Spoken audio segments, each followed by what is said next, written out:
At first, in the beginning, please pray to Almighty Allah for my success in my future life in the day of resurrection.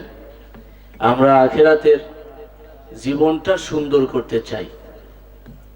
এই মাহফিলের উদ্দেশ্য সম্পদ অর্জন না গুনাহ মাপ?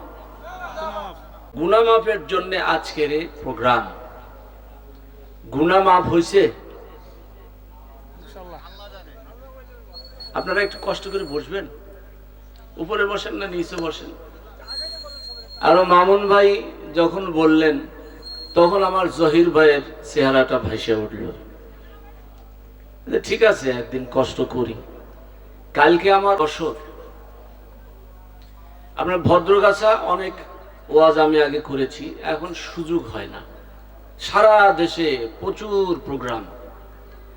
আপনারা শুনে খুশি হবেন, মানিকগঞ্জ দরবার শরীফে প্রায় ৩৫ লক্ষ লোক হয়েছে এবার। তো ৩ দিন আমাদের পীর সাহেব বলছেন আপনি ৩ দিনই থাকবেন, ৩ রাত ৩ দিন। এই আলেম হয়েছেন প্রায় ১৫০০। ওখানে টাইম পাওয়াই কঠিন, কিন্তু আমাকে ওই সন্ধ্যায় একবার দেয়, রাত মধ্যরাতে একবার, আর রাত ২:৩০টায়, রাত ৫টা পর্যন্ত বক্তব্য দিতে হয়েছে প্রতি রাত। লোকেরা বলে হুজুর তরিকতের ওয়াজ আপনার মধ্য দিয়েই আমরা বুঝি। তার কারণ ইসলামী শরীয়ত শুধু শরীয়তের মধ্য দিয়েই নয়, ইসলাম পরিপূর্ণটা হলো শরীয়ত, তরিকত, হকিকত, মারিফত, ৪টার বিনিময়ে, ৪টার সমন্বয়ে হলো ইসলাম। এখন একজন লোক বিয়ে করেছে শরীয়তে, সে বাসর ঘর করেছে, বাসর ঘরটা হলো মারিফত। আর আপনার যে সন্তান এটা হলো হকিকত। তরিকত হলো দোয়া কালাম পড়ে স্ত্রীর সাথে মুআমালা মুআশারা করা। এখন জীবনে কে কতদিন কত রাত দোয়া পড়েছেন স্বামী স্ত্রীর মিলনের সময়, এই প্রশ্নটা আমি আপনাদের সামনে রেখে গেলাম। শরীয়তে বিয়ে করেছেন, তরিকতে আপনার স্ত্রীর সাথে মুআমালা মুআশারা হবে, মারিফতে আপনি কাঙ্ক্ষিত ভালোবাসা অর্জন করলেন, আর হকিকতে সন্তান জন্ম হলো। তো বিয়ে করছেন, শরীয়ত পালন করছেন, আর স্ত্রীর কাছেই গেলেন না। জীবনে কোনোদিন আপনি বাপ ডাকার মতো কোনো সন্তান পাবেন? কথা বলেন, প্রতিটি কথা বোঝার চেষ্টা করবেন। শুধু এই বিষয়ে এইটাই শুধু ক্ষান্ত নয়, প্রত্যেকটা বিষয়ই প্রত্যেকটা জায়গাতেই এলমে মারিফতের ছোঁয়া আছে। নামাজ পড়ছেন, নামাজ দাঁড়ানো, ভিতর বাহিরের যে আরকানা হাকামগুলো আছে, এটা হলো শরীয়ত। আর আপনি দাঁড়িয়েছেন কার সামনে? একসাথে বলুন, আল্লাহরে আল্লাহ করে ডাকতে কি খুবই কষ্ট হয়? একটু ভালো করে বলুন তো, কার সামনে? যারা চেয়ারে বসে আছেন আমি শ্রদ্ধা অবনত কণ্ঠে বলি, যারা ডানে বামে বসা আছেন সকলেই আমরা একটু আওয়াজ করে আল্লাহরে আল্লাহ করে ডাক দেই। ইয়া আল্লাহ, ইয়া রহমান, ইয়া রহিম, ইয়া হাইয়্যু, ইয়া কাইয়্যুম বিরহমাতিকা নাস্তাগীস। ইসমে আজম অন্যত্র অন্য হাদিসে আছে, ইসমে আজম হলো আল্লাহুম্মা ইন্নী আসআলুকা বিআন্নী আশহাদু আন্নাকা আনতাল্লাহ লা ইলাহা ইল্লা আনতা ওয়াহদাকা আহাদুস সামাদুল্লাযী লাম ইয়ালিদ ওয়া লাম ইউলাদ ওয়া লাম ইয়াকুল লাহু কুফুয়ান আহাদ। অন্য হাদিসে আছে ইসমে আজম ইয়া বাদিয়াস সামাওয়াতি ওয়াল আরদ ইয়া দাল জালালি ওয়াল ইকরাম ইয়া হাইয়্যু ইয়া কাইয়্যুম বিরহমাতিকা নাস্তাগীস। অন্য হাদিসে আছে ইসমে আজম আল্লাহু লা ইলাহা ইল্লা হুয়াল হাইয়ুল কাইয়্যুম। অন্য হাদিসে আছে আল্লাহু ইয়া রহমান ইয়া রহিম। ইসমে আজম, এই যে ইসমে আজমগুলো, এগুলো যখন ধরে মানুষ ডাক দেয় আল্লাহরে, ডাক দেওয়ার পরে যখন বলে আল্লাহ আমি এই জিনিসটা চাই, ইসমে আজম বলার পরে আল্লাহ তাআলা ওই বান্দার মনের যে চাহিদা কামনা কবুল করে নেন। প্রশ্ন আসতে পারে হুজুর কই পাই না তো? জবাব হলো চাওয়ার যে নিয়ম সেইটা হয়তো হয় নাই, পাওয়ার যে বিষয় এটা আপনি পান নাই। তবে দুনিয়ায় যদি না পান, আখিরাতের আদালতে লম্বা জীবন, যে জীবনের কোনো সীমা নাই, পরিসীমা নাই, ওই জীবনের জন্য আল্লাহ তাআলা স্টোর করে লিপিবদ্ধ করে রাখেন।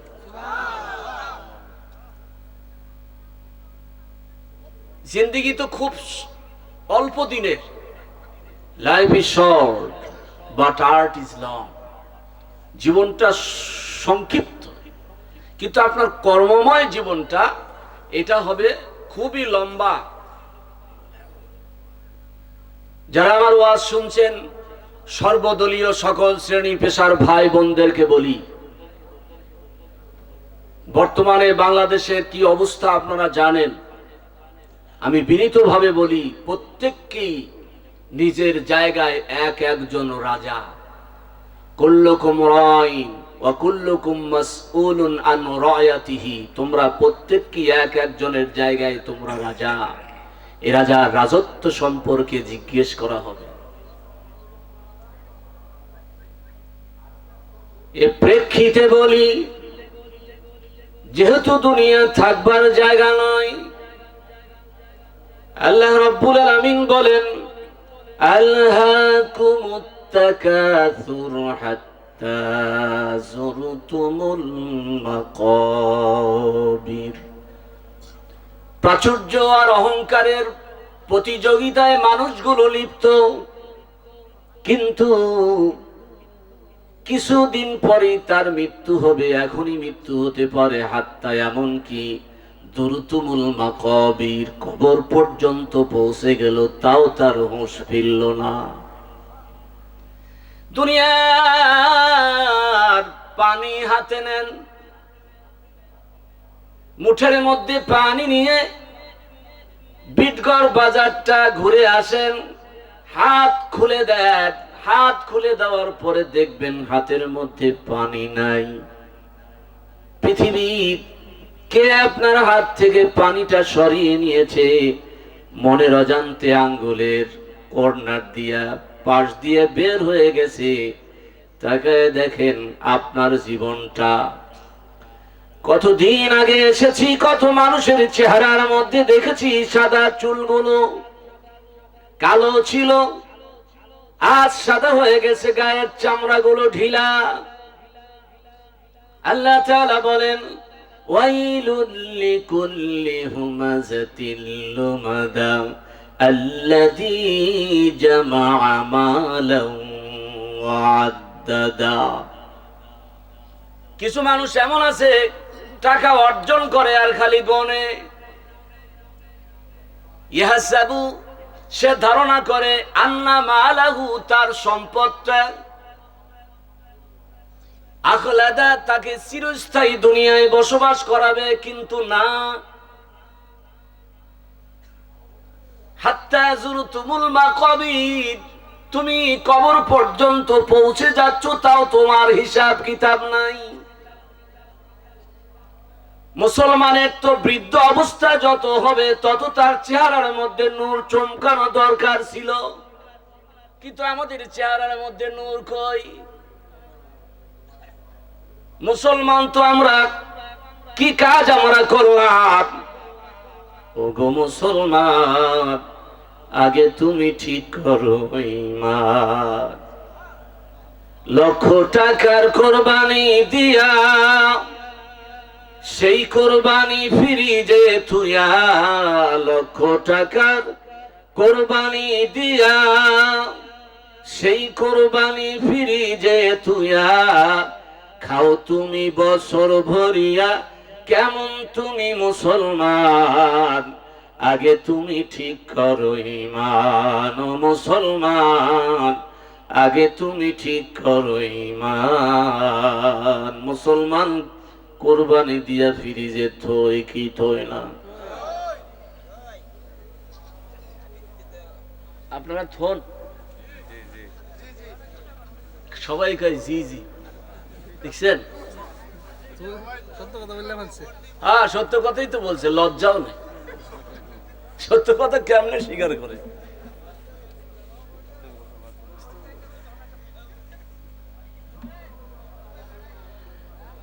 মুসলমান আমরা কোথায় আছি বলেন?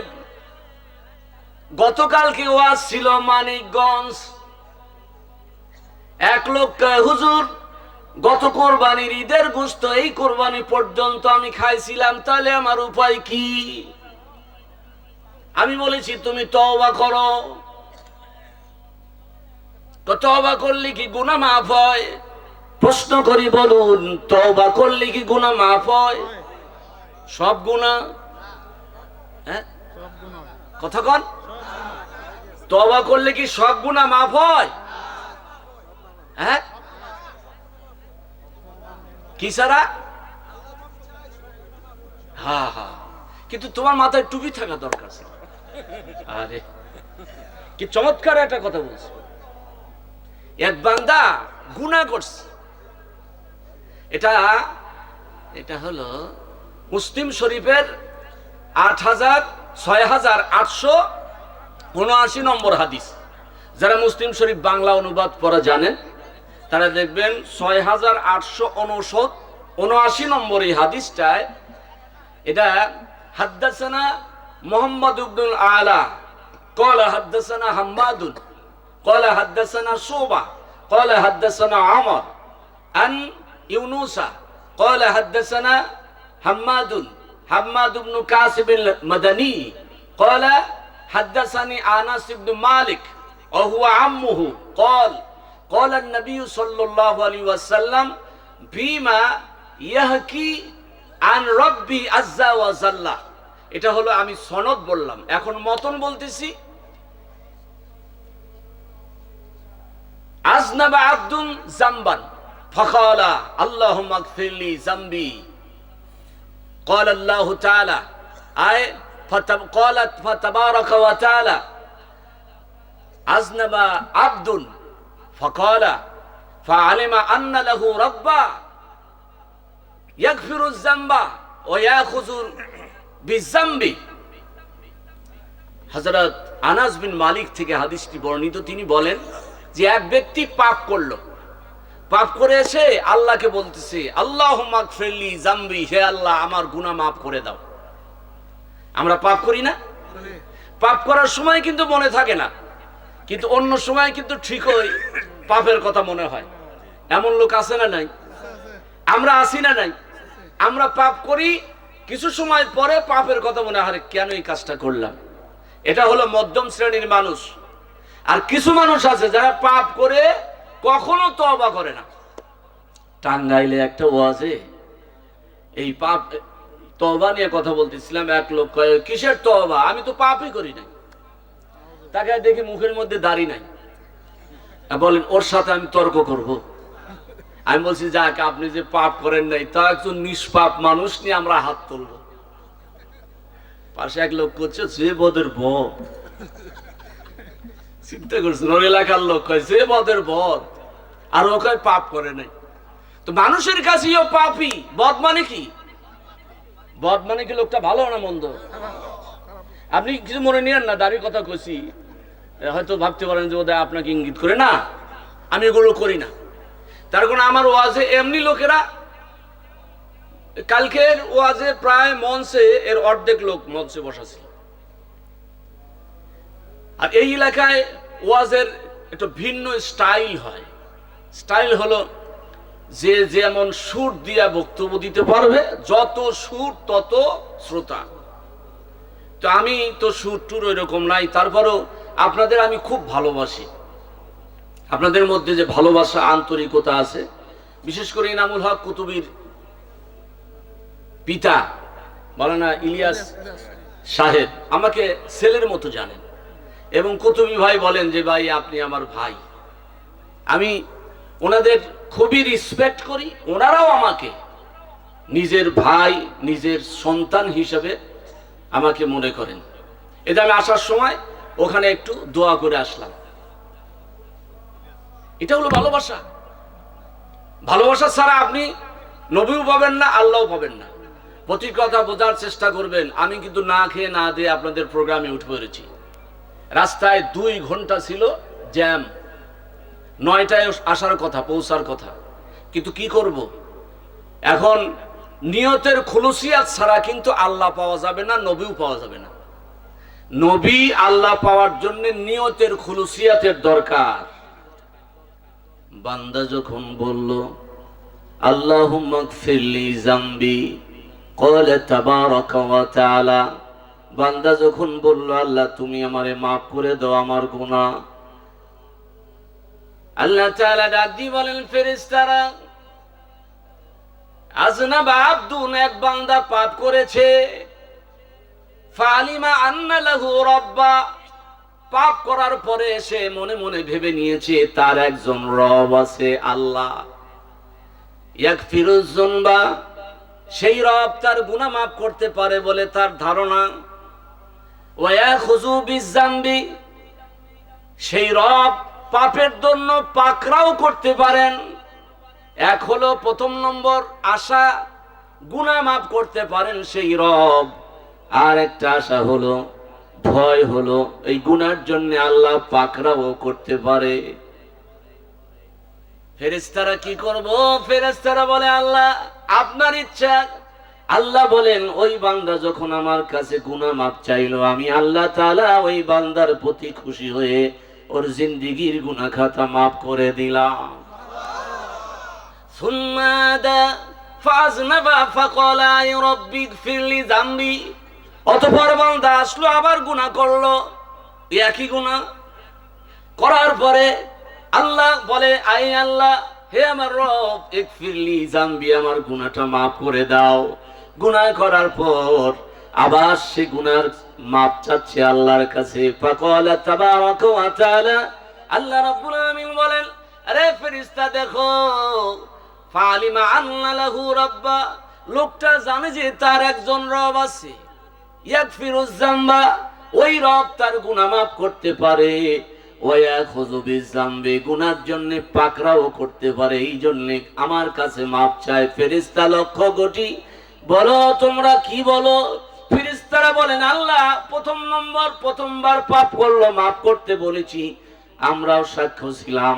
দ্বিতীয়বার একই পাপ করলো, আবার মাফ চায়, তোমার ইচ্ছা। আমার আল্লাহ বলেন রে ফেরেশতা, তোমরা এবারও সাক্ষ্য থাকো, আমি আমার এই বান্দার গুনাহ মাফ করে দিলাম।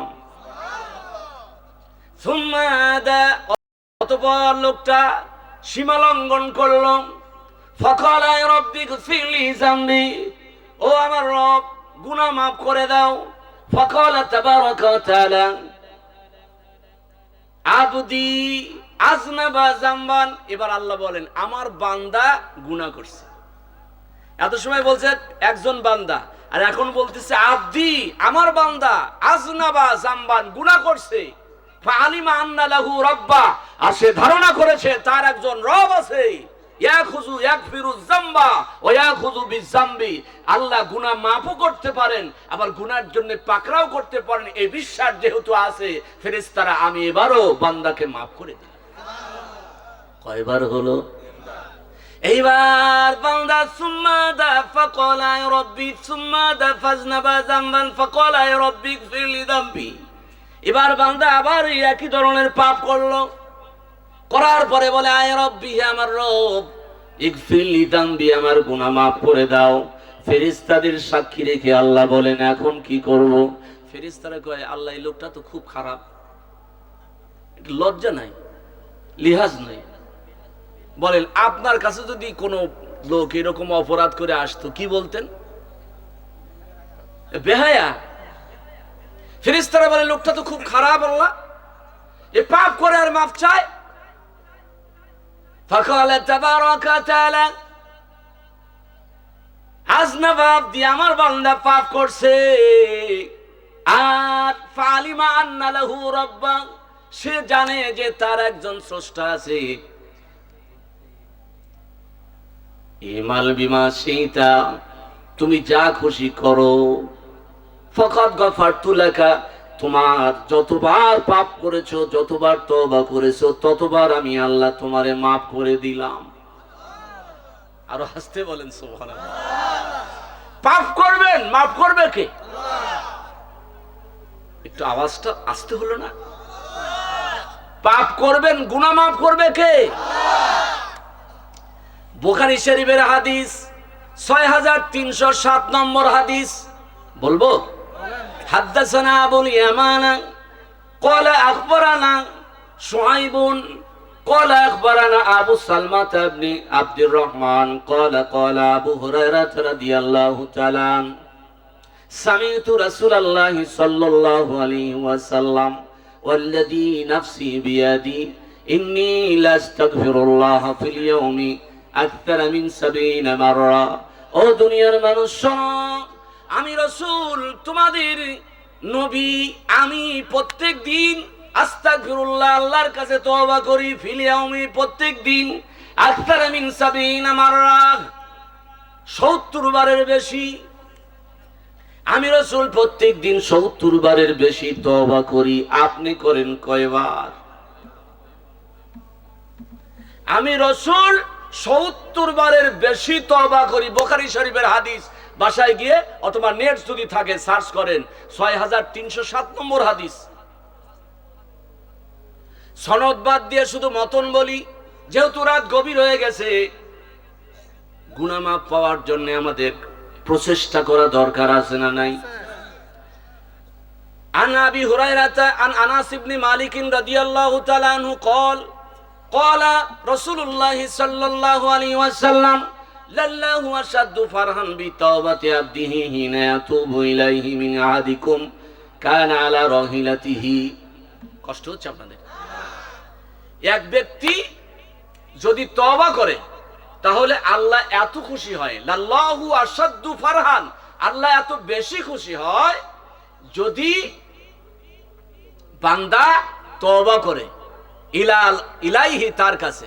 আর এর দৃষ্টান্ত দিয়ে, এটা বুখারী শরীফের 6309 নম্বর হাদিসের অংশ, আর মুসলিম শরীফের 6853, 54, 55, তিনটা হাদিস প্রায় সেম সেম। এবং এটা তিরমিজি শরীফের মধ্যে আসছে, ইবনে নাসাই শরীফের মধ্যে আসছে, আবু দাউদ শরীফের মধ্যে আসছে, 6টা কিতাবের মধ্যেই এই হাদিসটা আসছে। আমি কি হাদিসটা বলবো? আপনাদের কষ্ট হচ্ছে না তো? এই হাদিসগুলো জানা থাকা দরকার। কেন জানেন? আমরা পাপের সাগরে আছি আর মনে মনে ভাবছি পাপ মাফ হবে কি হবে না, কিন্তু বিশ্বাস রাখেন পাপ মাফ করার একজন মহান সত্তা আছে, তার নাম আল্লাহ। তার নাম কানা আলা রাহিলাতিহি, বান্দা তার বাহন নিয়ে বের হয়েছেন। বের হওয়ার পরে বাহনের উপরে ওয়াকানা আলাইহা তাআমুহু ওয়া শরাবুহু, এই বাহনের উপরে তার খাদ্য এবং পানীয়। বহুদূর যাওয়ার পর লোকটার একটু বিশ্রামের প্রয়োজন হলো। ফাজাল্লা ফাতা শাজারাতান, গাছের নিচে আসলেন। ফাতা শাজারাতান ফাদতাজা, অতঃপর তিনি একটু আরাম করলেন। ফি জিল্লিহা, গাছের নিচে। হঠাৎ করে তাকিয়ে দেখেন তার বাহন নাই, খাদ্যও নাই, পানিও নাই।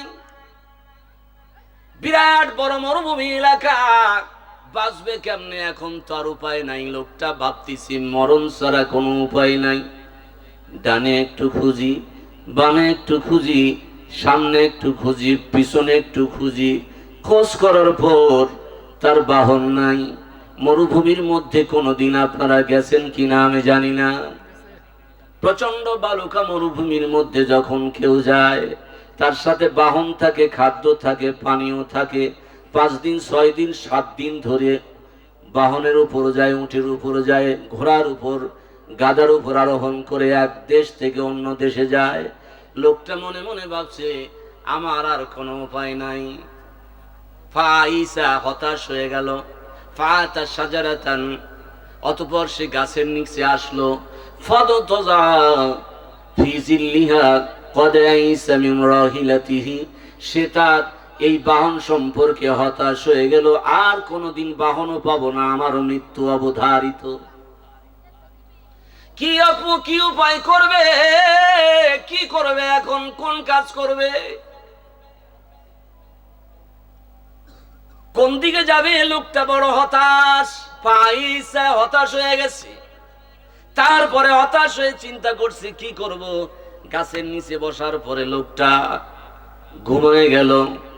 ঘুম বেশি টেনশন হলে, ক্ষুধা বেশি হলে তাড়াতাড়ি মানুষ ঘুমিয়ে যায়।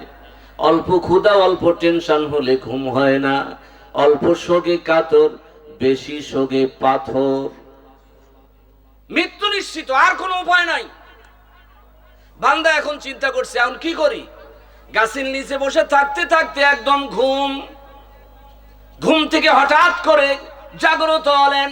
হওয়ার পরে ফাবাইনা হুয়া কাযালিকা ইযা হুয়া বিহা কায়মাতান ইনদাহু, এরপরে ঘুম থেকে জাগ্রত হলেন। হওয়ার পরে কায়মাতান ইনদাহু, ওই বাহনটা তার সামনে দাঁড়ানো, খাদ্য এবং পানি নিয়ে দাঁড়ানো। একটু ভালো করে বলেন না। আপনার অর্থ করি সব হারায় গেছে, একদম নিঃস্ব। এমত অবস্থায় যদি ওই সম্পদ নিয়ে কেউ আসে, বা যে সম্পদ হারিয়েছিল ওইটা যদি আপনার সামনে আসে, আপনার কেমনটা লাগবে? খাদ্য আর পানি নিয়ে হাজির। এইবার সুম্মা ক্বালা মিন শিদ্দাতিল ফারহি, আনন্দে, বেশি আনন্দে এই লোকটা সুম্মা কল বলে, মিন শিদ্দাতিল ফারহি, বেশি আনন্দে কি বলে? আল্লাহুম্মা আনতা আবদি। বেশি আনন্দ হলে মানুষের কিন্তু হিতাহিত জ্ঞান থাকে না। কি হিতাহিত জ্ঞান থাকে না দেখেন। এবার ডাক দিয়ে বলে আল্লাহুম্মা, হে আল্লাহ, আনতা আবদি, তুমি আমার বান্দা, ও আনা রব্বুকা, আর আমি তোমার রব।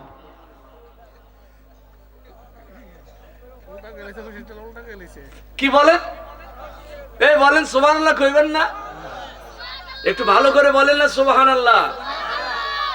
কি লোকটা কি বলে? হে আল্লাহ, তুই হলো আমার বান্দা আর আমি তোর রব। দ্বীনের নবী বলেন আত্তা মিন শিদ্দাতিল ফারহি। লোকটা আসলে মনের দিক থেকে ভুল করে নাই।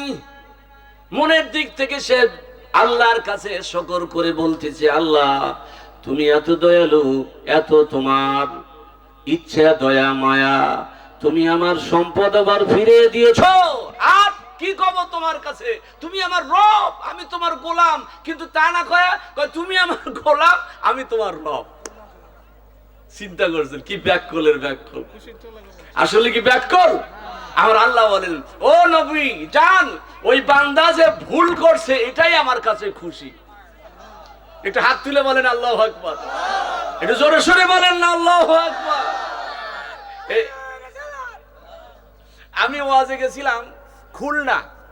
তো ওই যে ছেলেটা আমারে দাওয়াত দিছো, আমারে খুব ভালোবাসে, এত শ্রদ্ধা করে, মনে হয় ওর কলিজা ছিঁড়ে দিবে। যে আপনারা তরকারিতে একটা ইয়া খায় না, ওই একটা সুইং জাল, সুইং কি একটা জাল আছে না, গাছ, চুই জাল। চুই জাল খাইছেন না কোনোদিন? এটা গরুর গোশতের মধ্যে দিলে বা গোশের মধ্যে দিলে এত সুন্দর স্বাদ হয়। 1000 টাকা কেজি একটা গাছ। না ওটা খুলনার বেশি, খুলনাতে বেশি। তো ওই বেটা কি করে জানেন? প্রতি বছরে 1-2 কেজি কেমনে সংগ্রহ করে আমার বাসায় পাঠাবেই, আল্লাহ যেন ওকে বরকত দেয়। তো ওয়াজে গেছি খুলনায়। এখন ওই বক্তব্য দিতে গিয়া আমাকে উপস্থাপন করছে, এখন বক্তব্য দিবেন বাংলাদেশের অমক তমক বলতে বলতে আমার শ্রদ্ধেয় ছাত্র ডক্টর আব্দুল মমিন সিরাজি। এক লোক, হে বেটা কি করছ? শ্রদ্ধেয় ছাত্র, তাহলে জিবায় কামড় দেও, থাকবে কি ভাগবে? আমি না বেটা তুই ক, অসুবিধা নেই, আমি তোর ছাত্রই। অর্থাৎ আনন্দে আত্মহারা হয়ে, রাসূল বলেন আত্তা মিন শিদ্দাতিল ফার, সে আনন্দে উত্তেজিত হয়ে, এত আনন্দ যে আমার জীবন রক্ষা হয়ে গেছে। জোরে বলুন সুবহানাল্লাহ। তুমি রহমান, তুমি মেহেরবান। অন্ধ গাহে না শুধু তোমারি গুণগান, বুঝেও বোঝে না তব শান, তুমি মেহেরবান। জনম জনম যদি গাহি, আরেকটা গুরুত্বপূর্ণ হাদিস আছে, আমি বলবো একটু পরে, কষ্ট হবে না তো? আমার সাথে বলেন, জনম জনম যদি গাহি, তোমারি করুণা গাওয়া শেষ হবে নাহি। ভোরেও ভরে না যেন, ভোরেও ভরে না যেন সাহারায় প্রাণ, তুমি রহমান, তুমি মেহেরবান। অন্ধ গাহে না শুধু তোমারি গুণগান, বলেন না ভাই, অন্ধ গাহে না শুধু তোমারি। এটা ভুলে গেছেন আপনারা? নজরুল ইসলাম, কবি নজরুল কি চমৎকার করে গেছে, কখনো তোমারে যদি ভুলি, লোকটা ভুলে গেছিল না? কখনো তোমারে যদি ভুলি, হিদায়াতের আলো জেলে কোলে নিও তুলি। একবার একটু আওয়াজ করে বলুন আমিন, আরো জোরে বলুন আমিন। আমরা আল্লাহকে ভুলে যাই কি যাই না? একসাথে বলুন, কখনো তোমারে যদি ভুলি, হেদায়াতের আলো জেলে কোলে নিও তুলি। ঠাই দিও প্রিয়তম, ঠাই দিও প্রিয়তম, ওগো দয়াময়। তুমি রহমান, তুমি মেহেরবান। একটু আল্লাহরে ভালোবেসে বলুন, তুমি রহম। অন্ধ গাহে না শুধু তোমারি গুণগান, বুঝেও বোঝে না তব শান, তুমি রহমান, তুমি মেহেরবান। আল্লাহ রাব্বুল আলামিন ডাক দিয়ে বলেন, নবী, এই যে বান্দা খাদ্য পানীয় বাহন ফিরে পেল, পাওয়ার পরে যেমন আনন্দিত হলো, এই আনন্দ কেমন আনন্দ আপনি বুঝেন?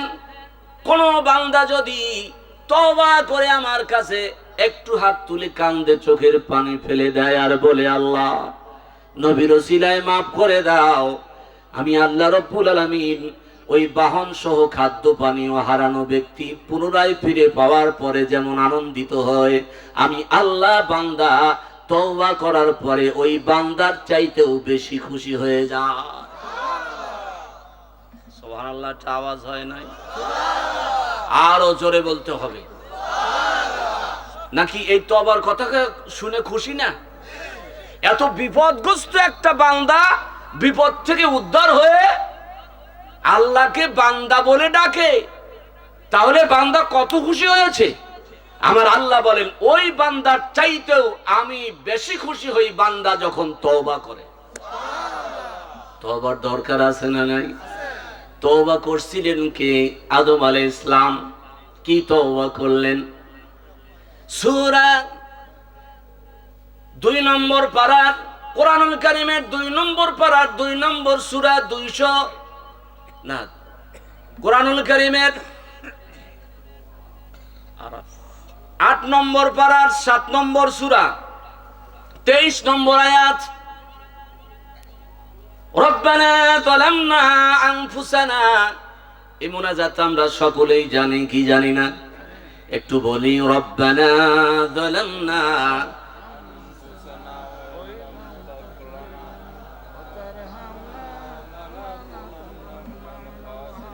এটা কার দোয়া বলেন তো? আদম আলাইহিস সালামের দোয়া। আদম আলাইহিস সালামকে ফাতালাক্কা আদামু মির রাব্বিহি, আরাফের 23 নম্বর আয়াত এই দোয়া। আর 2 নম্বর পারার 2 নম্বর সূরা বাকার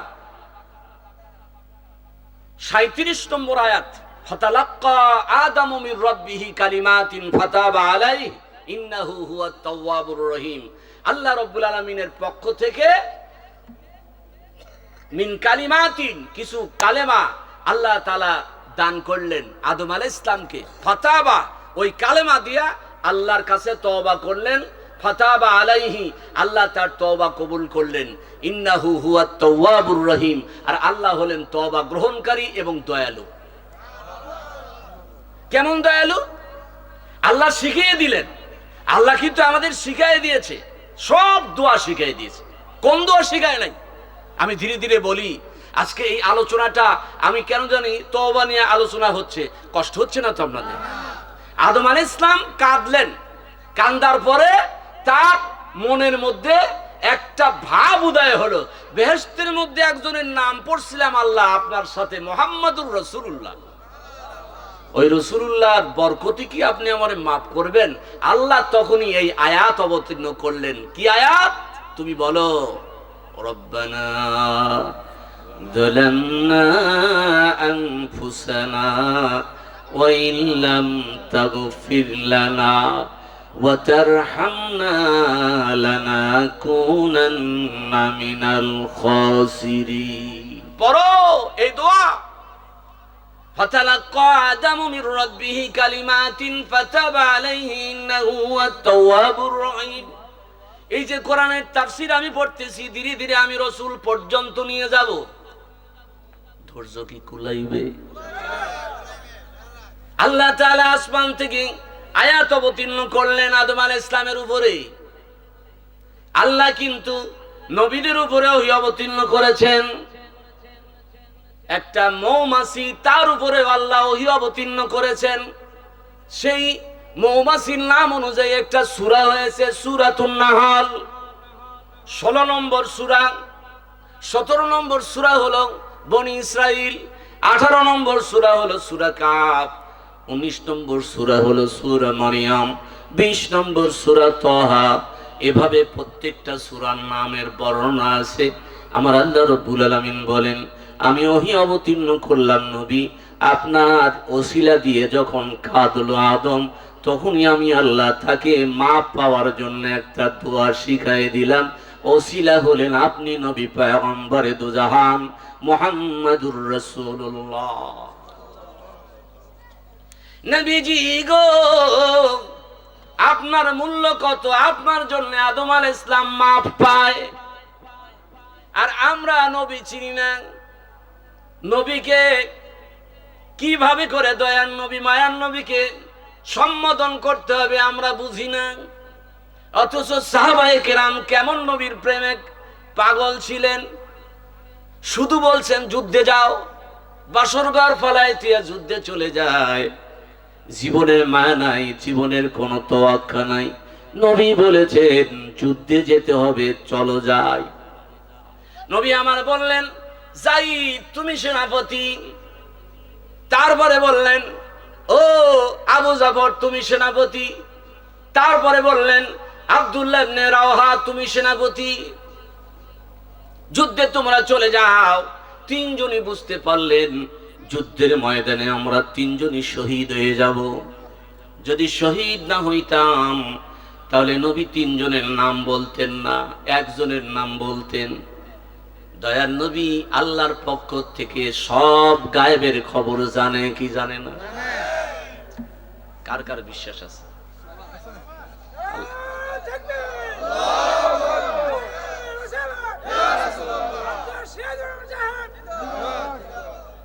আওয়াজে মনে হয় খুবই দুর্বল, তবারক দিয়ে নেবেন নাকি? আগে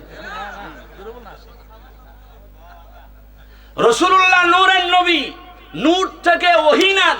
সেই ওহী বাশারকে দেন, মানুষকে দেন। নবী নূর, বাশার দুইটাই সর্বোচ্চ তার সুপ্রিম পাওয়ার।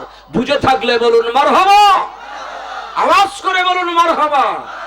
সোনার মদিনা বহু দূরে, প্রাণের মদিনা বহু দূরে, কিন্তু মদিনাওয়ালা আমার অন্তরে, কিন্তু মদিনাওয়ালা।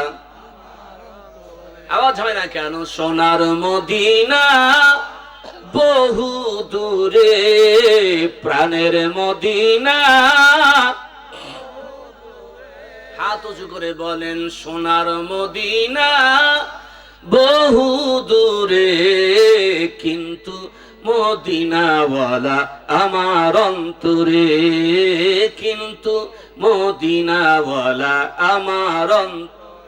যে গিয়েছে একবার সোনার মদিনা, যে গিয়েছে তার মনেতে আর কোনো দুঃখ রইল না, তার মনেতে। সোনার মদিনা বহু দূরে, প্রাণের মদিনা বহু দূরে, ওই মদিনায় কবে যাব মন মানে না রে, ওই মদিনা। হাতটা একটু ঝাঁকি মেরে বলেন ইয়া রাসূলুল্লাহ, ইয়া হাবিবাল্লাহ। নারায়ে তাকবীর, লিল্লাহি তাকবীর, নারায়ে রিসালাত। যে কথা বলতেছিলাম আপনাদের জানা ইতিহাস, অন্তরটা একটু নরম করে দেন নবীর প্রতি। নবীর মিলাদ নিয়ে মতনৈক্য, নবীর নূর নিয়ে মতনৈক্য, কত মতনৈক্য। ভাইরা আমার, বন্ধুগণ আমার, আমি তো গবেষক হিসেবে, একজন ছাত্র হিসেবে আপনাদের বলে যাই, 4300 ধর্ম প্রায় পৃথিবীতে আছে। কত ধর্ম? এত ধর্মের যে ধর্মগ্রন্থগুলো আমার কাছে আছে, সব ধর্মগ্রন্থগুলো আমি পড়াশোনা করে করে যা পেয়েছি, হিন্দু ধর্মের উপনিষদের মধ্যে আসছে মুহাম্মদ নামে একজন নবী হবেন, তিনি বাদশাহ। গৌতম বুদ্ধ আনন্দকে বললেন আমার পরে একজন বুদ্ধ আসবেন, তার নাম কাওরাস হবে। কাওরাস হলো রাজপুত্র। সেই রাজপুত্র যখন দুনিয়ায় আসবে, আনন্দ রে, ওই দিন থেকে তুমি আর গরুর গোশত খাইতে পারবা না। কেন মালিক?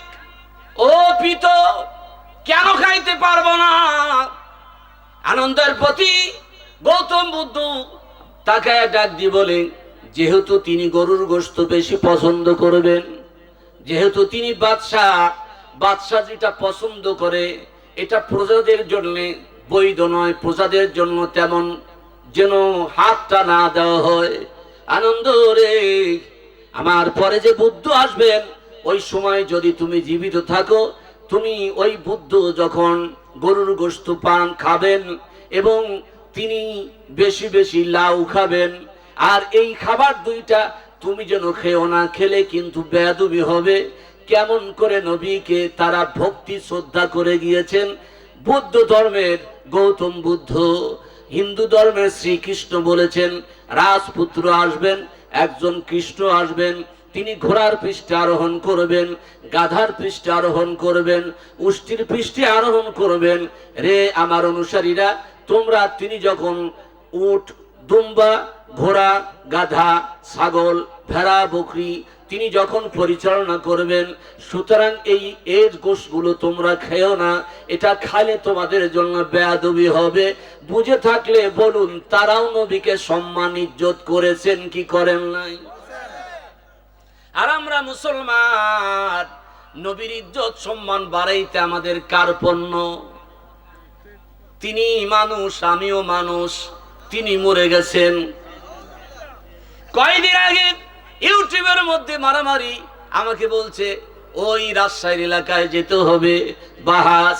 আমি বলেছি কার সাথে বাহাস করব, কেন বাহাস করব? আমি আল্লাহরে বলি, আল্লাহ তুমি তো নবীরে বেশি ভালোবাসো, যার ভালোবাসায় বান্দা যদি গুনাহ করে, গুনাহ করার পরেও একই গুনাহ বারবার করার পরেও তুমি নবীর বদৌলতে বান্দা গুনাহ মাপ চায়, সঙ্গে সঙ্গে তুমি মাফ করে দাও। সেই বন্ধুর খাতিরে যারা দুনিয়ায় বেয়াদবি করে এদের শাস্তি তুমি দিয়ে দাও। এর চাইতে আর কি আল্লাহর কাছে বলতে পারি? তাদের শাস্তি দুনিয়ায় হচ্ছে, আখিরাতেও হবে। বিশ্বাস থাকলে জোরে বলুন সুবহানাল্লাহ। কেমন নবী আমার? নবীর আবাদ মস্তক হলো নূর। নূর যদি না হবে তাহলে কিভাবে করে? অল্ল উপনিষদে বলা হয়েছে হোতার মিন্দু অল্ল জ্যেষ্ঠং শ্রেষ্ঠং মহামদং পরণং পূর্ণং। ও দুনিয়ার মানুষ তোমরা শোনো, আল্লাহই হলেন আল্লাহ, আর তার একজন নবী হবেন, তিনি হলেন মুহাম্মদং। মুহাম্মদ এমন একজন নবী, তাওরাতে আছে, জবুরে আছে, ইনজিলে আছে। বোঝানোর চেষ্টা করি ভাইরা আমার, যেহেতু রাত ধীরে ধীরে গভীর হচ্ছে, আমি বুঝাইতে চাই যে নবীর উম্মত আপনি বারবার গুনাহ করার কারণে কেন মাপ পান? একমাত্র কারণ হলো দয়ার নবী, মায়ার নবী, রহমাতুল লিল আলামিন। সেই নবীর জন্য একবার জোরে বলুন মারহাবা। পৃথিবীর এমন কোন নবী নাই যেই নবীর উম্মতকে আল্লাহ তাআলা গোপনে পর্দার মধ্যে নিয়ে বিচার করবেন। শুধুমাত্র একমাত্র আমরা রহমাতুল লিল আলামিনের উম্মত, আহলে সুন্নাত ওয়াল জামাতের যারা অনুসারী, এদেরকে পর্দার মধ্যে নিয়ে আল্লাহ রাব্বুল আলামিন ডাক দিয়ে বলবেন, তুমি নবীর উম্মত, দুনিয়ায় তোমার পাপগুলো আমি ঢেকে রেখেছিলাম, আজ হাসরের ময়দানে তোমার চেহারা আমার সামনে দাঁড়ায় একদম কালো হয়ে গেছে, ভয় হয়ে গেছে। ওয়ালিমান খাফা মাকাম রাব্বিহি জান্নাতান, তোমার রবের পাশে দাঁড়িয়ে তুমি ভয় পেয়েছো, যার বান্দা যা, এই ভয়ে পাওয়ার কারণে আমি আল্লাহ তাআলা তোমারে দুইটা জান্নাত দিয়ে দিলাম।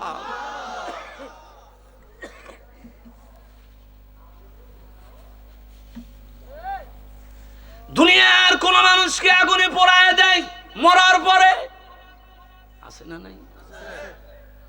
বৌদ্ধরা মরে গেলে মাটির মধ্যে চাপ দিয়ে দেয়, খ্রিস্টানেরা মারা গেলে কফিনের মধ্যে ভরে মাটি দিয়ে দেয়।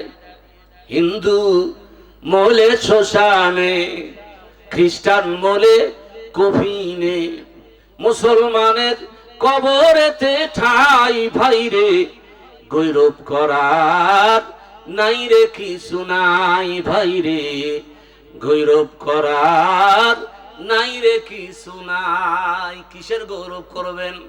জোরস্টাররা মরে গেলে ছাদ তৈরি করে ছাদের উপরে লাশটা রাখে।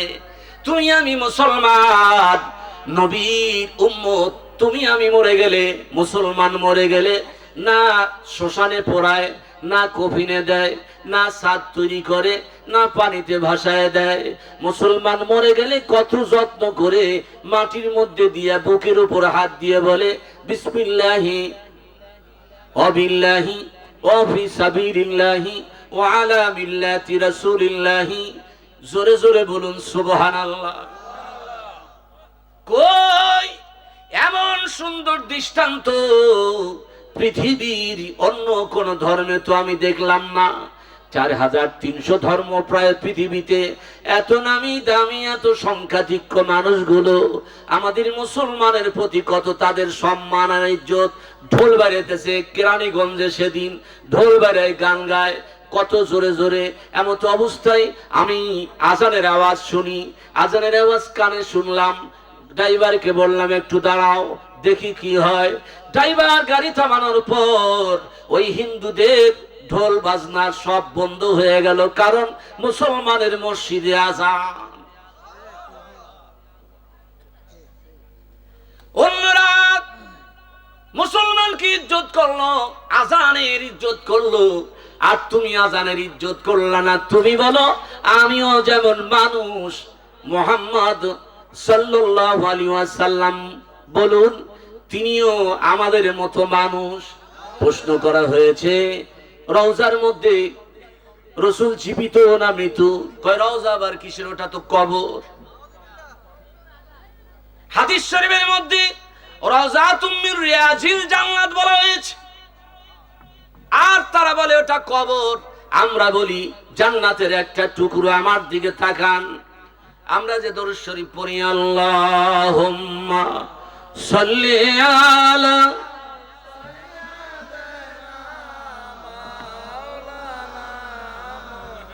আওয়াজ করে কি পড়া যাবে জোরে সোরে? আল্লাহুম্মা সাল্লি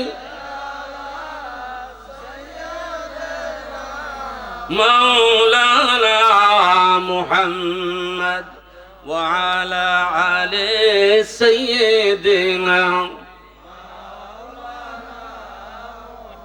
তুমি যে আল্লাহর শ্রেষ্ঠ নবী, নাই কোন সমতুল তোমার, তোমার মতো আকাশ ভ্রমণ করে নাই কোন পয়গম্বর। আল্লাহুম্মা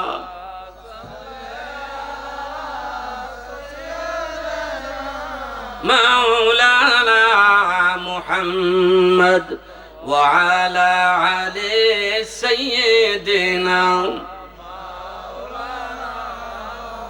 এটা কি মাস বলেন? হ্যাঁ, শাবান মাস। নবী বলেন তোমরা একটা দোয়া করবা, আল্লাহুম্মা বারিক লানা ফি রজব ওয়া শাবান। আয় আল্লাহ, বরকত দাও রজব এবং শাবানে, ওয়া বাল্লিগনা রমাদান, রমজান পর্যন্ত পৌঁছায়া দাও। অন্য কোন মাসে কিন্তু এই দোয়া নাই। আল্লাহুম্মা বারিক লানা, হে আল্লাহ বরকত দাও আমাদের, ফি রজবা রজব মাসে, ও শাবান শাবান মাসে, ও বাল্লিগনা পৌঁছায়া দাও রমাজান রমজান পর্যন্ত। তাহলে রজব মাস নিয়ে কেন রাসূল দোয়া করলেন? রজব এমন পুণ্যময় মাস, মিনহার বাতুন হুরুম, 4টি মাস হলো আল্লাহর কাছে অত্যন্ত বরকতপূর্ণ। 4টা মাসের মধ্যে প্রথম নম্বর মাস রজব মাস, যেই মাসে নবী আমার মেরাজ করেছেন, ঠিক আল্লাহর কাছে গিয়েছেন। 27 বছর ধরে আল্লাহ আর নবী একসাথে কথা বলেছেন। কিছু মূর্খ আলেম নামক নামধারী তারা বলে আল্লাহরে দেখে নাই। হাদিস শরীফের মধ্যে আসে عن ابن عباس رضي الله تعالى عنه قال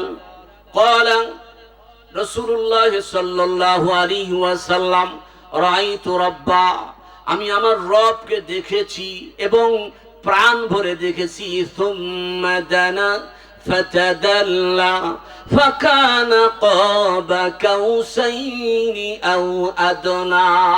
ধনুকের মাথা যেমন 2 ধনুকের মাথা পাশাপাশি হয়ে যায়, এক মাথা আর এক মাথার একদম পাশে, মাঝখানে কিন্তু ফাঁকা।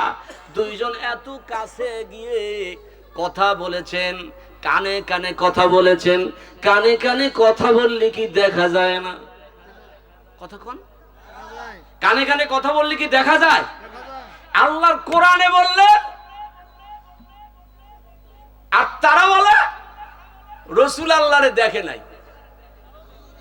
আবার একটা হাদিস বলে যে রাসূল নাকি স্বপ্নে মেরাজ করছেন। তাহলে স্বপ্নে মেরাজ করলে আল্লাহ কেন বললেন সুবহানাল্লাযী আসরা বিআবদিহি লাইলাম মিনাল মাসজিদিল হারাম ইলাল মাসজিদিল আকসা? বাইতুল্লাহ শরীফ থেকে আকসা পর্যন্ত আল্লাহ তাআলা রাত্রি ইসরা করালেন, ভ্রমণ করালেন। কেন?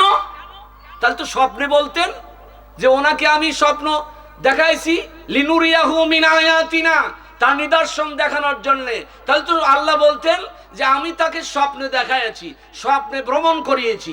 না, ফিল মানামে, এই ঘুমের কথা আল্লাহ তাআলা না বলে সরাসরি আল্লাহ তাআলা আশ্চর্যজনক ঘটনা বলে সুবহান শব্দ ব্যবহার করে আল্লাহর সাথে কথা বলিয়ে দিয়েছেন। এই তো কয়দিন আগে রজব মাসে, এজন্য আল্লাহর রাসূল রজব মাসকে বরকতের মাস বলেছে।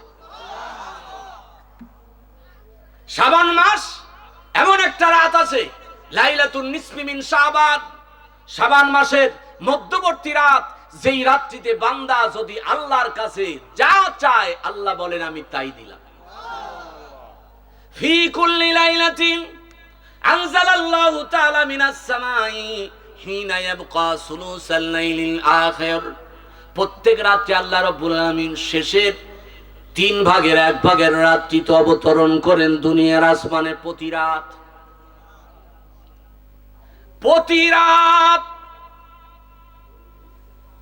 দ্বিপ্রহর হয়ে গেছে, তারপরে রাত্রিকে 3 ভাগে ভাগ করেন। প্রথম ভাগ, দ্বিতীয় ভাগ, এই দ্বিতীয় ভাগ নাই, তৃতীয় ভাগে এসে আল্লাহ রাব্বুল আলামিন দুনিয়ার আসমানে আসেন। আজকের রাত্রি তো আসবেন, কালকেও রাত্রি তো আসবেন। ফায়াকুল মান ইয়াসআলানি ফাউতিয়া, কেউ কি আসো যা চাবার তুমি চাও। মান ইস্তাগফিরুন ফায়াগফির লাহু, কেউ যদি ক্ষমা প্রার্থী হয় আমি ক্ষমা করে দিব। এই কথাগুলো আল্লাহ বলেন। কিন্তু লাইলাতুন নিসফি মিন শাবান হাদিসের মধ্যে আসছে হিনা গুরুবিশ শামস, হিনা গুরুবুশ শামস, যখন সূর্য অস্তমিত হয়ে যায়, ইয়া আনজালাল্লাহু তাআলা ইলাস সামাই দুনিয়া, তখনই আল্লাহ তাআলা দুনিয়ার আসমানে চলে আসেন। ফি লাইলাতিন মিন নিসফি শাবান, এই শাবানের মধ্যবর্তী রাত, একটা রাত্রি শুধু ব্যতিক্রম। সব রাত্রিতে 2 ভাগের ভাগ চলে গেলে তৃতীয় রাত্রিতে আল্লাহ দুনিয়ার আসমানে আসেন। আর একটা মাত্র রাত, সেটা হলো শাবানের লাইলাতুল বরাতের রাত্রিতে আল্লাহ তাআলা সূর্য অস্তমিত হওয়ার পরই আল্লাহ রাব্বুল আলামিন দুনিয়ার আসমানে আসেন হাত্তা মাতলাইল ফজর, ফজর হওয়া পর্যন্ত। আর একটা রাত্রি আল্লাহ রাব্বুল আলামিন বান্দার সব কথাগুলো শোনেন, জিবরাইলকে পাঠিয়ে দেন, মানুষের কাছে মুআমালা মুআশারা কোলাকুলি করান। সেই রাত্রির নাম হলো লাইলাতুল কদর। 2টা রাত আল্লাহর কাছে অত্যন্ত প্রিয়। বুঝে থাকলে বলুন, দুনিয়ার অন্য কোন রাত্রিতে জিবরাইলকে আল্লাহ পাঠান না, একটা মাত্র রাত্রিতে আল্লাহ জিবরাইলকে দুনিয়ায় পাঠান। সেই রাত্রির নাম হলো। আর শাবান রাত, শাবানের 14ই দিবাগত রাত্রিতে আল্লাহ নিজে বান্দার চেহারার দিকে তাকায়। ওই রাত্রিতে যদি একটু হালুয়া রুটি হয়, লোকেরা বলে বেদাত। আমি বলি এটা তোমাদের ভণ্ডামি। কেউ যদি ওই রাত্রিতে দান সদকা করেন, কেউ বলে বেদাত। আমি বলি তোমাদের এটা ভণ্ডামি। তার কারণ যে কোনো রাত্রিতে মানুষ যদি পোলাও কোরমা খায়, ওই রাত্রি তো খায়, বেদাত হবে কেমনে? বেদাত যদি হয়ে থাকে ওই রাত্রে তুমি ভাত খেও না, মাছও খায় না, পানিও খায় না, উপাস থাকো। আমি যদি একটু পোলাও কোরমা করি, হালুয়া রুটি করি, বেদাত হবে কেন? অর্থ হলো তোমরা চাও যাতে করে আল্লাহ রসুলের সুন্নতটা জারি না থাকে। তোমরা চাও যাতে করে দুনিয়ার মানুষগুলো গোমরাহী হয়ে যায়। তোমরা চাও ক্ষমতার যেন বড়াই হয়, ক্ষমতা যেন লাভ হয়। আর আমরা চাই নবীকে ভালোবাসতে, আল্লাহর ভয়ে কলিজার মধ্যে নিয়ে হাসরের ময়দানে নবীর সুপারিশ নিয়ে আল্লাহর জান্নাতে যেতে চাই কি চাই না? এর জন্য অন্তরটা একটু নরম করতে হয়, ভালোবাসা দিতে হয়, প্রেম দিতে হয়। প্রথমেই বলেছিলাম শরীয়ত, তরিকত, হকিকত, মারিফত, এর মধ্য দিয়েই হলো ইসলাম। যে ইসলামের মধ্যে তওবার কথা আমি বলতে গিয়ে এদিক সেদিক গিয়েছি। আর একটা হাদিস আমি বলবো, মুসলিম শরীফের হাদিস 6858 নম্বর হাদিস, হযরত আবু হুরায়রা রাদিয়াল্লাহু তাআলা আনহু থেকে বর্ণিত। قال سمعت رسول الله صلى الله عليه وسلم يقول والذي نفسي بيده, যার হাতে আমার প্রাণ, আমি রাসূল বলি শোনো, আমার প্রাণ যার হাতে, তার শপথ করে বলতেছি, লাউলাম তুজনিবু, তোমরা যদি গুনাহ না করো, লা যাহাবাল্লাহু বিকুম, তাহলে আল্লাহ তাআলা তোমাদের দুনিয়ায় নিঃশেষ করে দিবে, মিটাই দিবে। গুনাহ করবা না, শেষ করে দিবে। দেখেন হাদিসে কি কথা। আপনি তো গুনাহগার বান্দাকে খুব নিন্দা করেন, পাপকে ঘৃণা করো, পাপীকে না, একটা কথা আছে না নাই?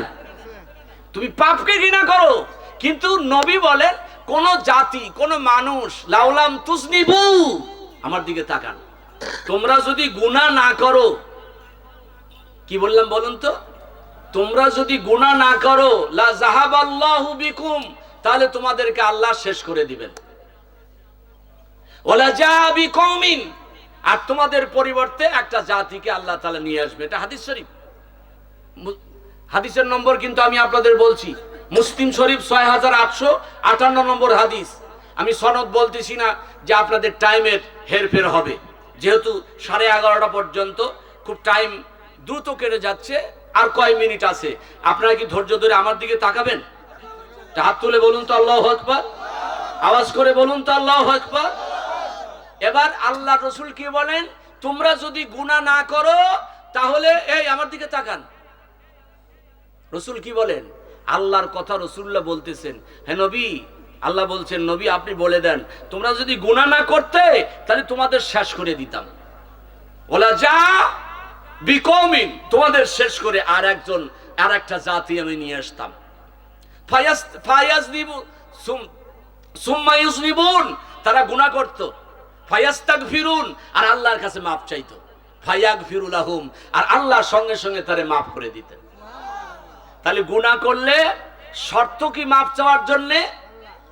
আস্তাগফিরুল্লাহ পড়া। শর্ত কি? জোরে বলেন, শর্ত কি? আপনি 11 পারা, কোরআনুল কারীমের 11 পারা, 11 নম্বর সূরা হুদ 3 নম্বর আয়াতে আল্লাহ তাআলা কি বলতেছেন শোনেন, ও